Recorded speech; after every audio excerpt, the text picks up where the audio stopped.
Welcome back. I'm Livy, I'm Ashton. as you probably know, Yeah. and we're doing our Esther series. So we're in chapter 2 and 3 this week. Yep. So in chapter 2, it says King Xerxes' anger had subsided. He had been thinking about Vashti and what she had done and the decree he had made. And whenever it says that he had been thinking about Vashti, that means he started to miss her and think about all of the things she did for him. But then he remembered how angry he was and why he sent her away. So then his personal attendants suggested that they find him a new queen, basically. So they find young virgins. So they were taken to Susa, and they were given beauty treatments for 12 months. And they were also given treatments of oil and myrrh for 6 months, as well as perfume and cosmetics.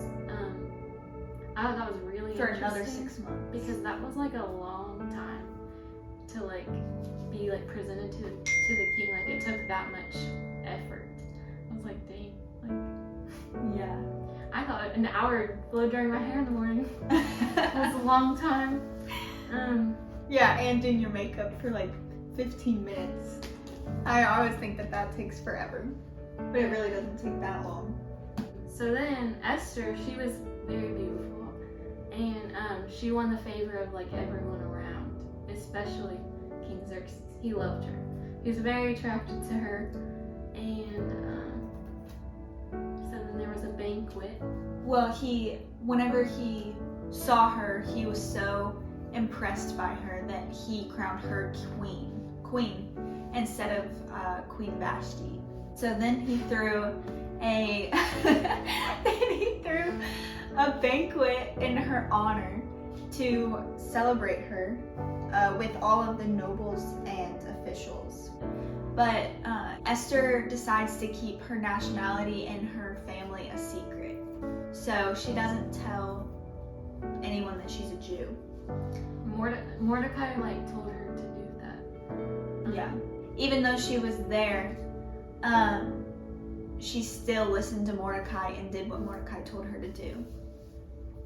So at the end of chapter 2, Mordecai is at the gate, at the king's gate, and he overhears 2 of the king's guards, their names were Bigthana and Tersh.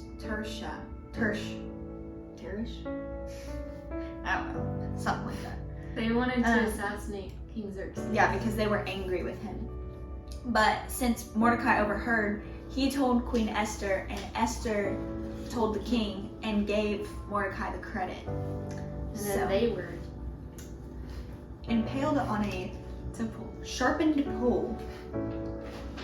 And that was recorded in the book of the history of King Xerxes' reigns, which that will be important later on. So in chapter 3, it's called Haman's Plot Against the Jews. So King Xerxes honored Haman. And then also Mordecai would not kneel or pay honor to the king.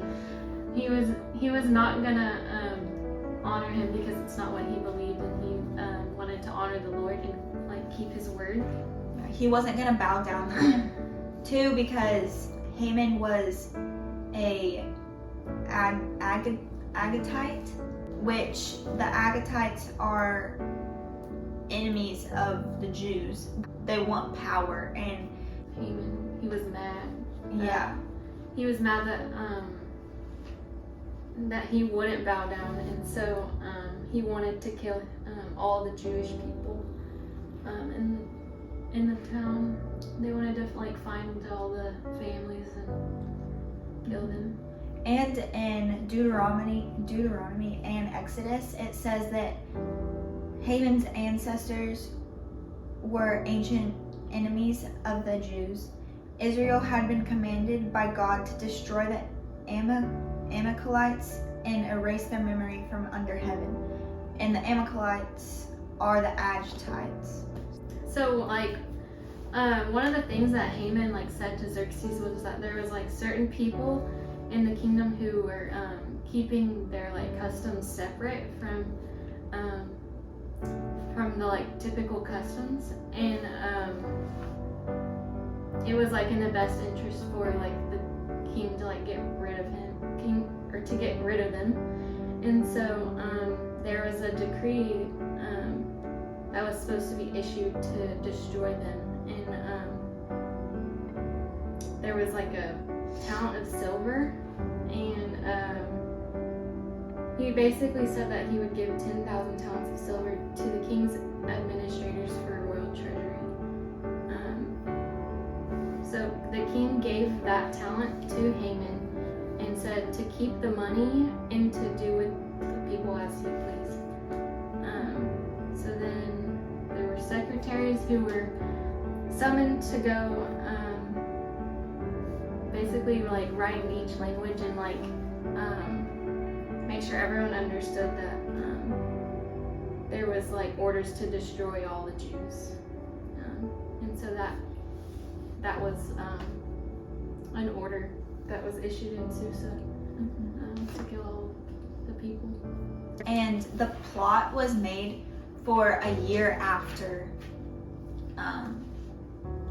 he like said it. So it was the day he selected was March 7th, and that gave them a lot of time to basically what will happen later on.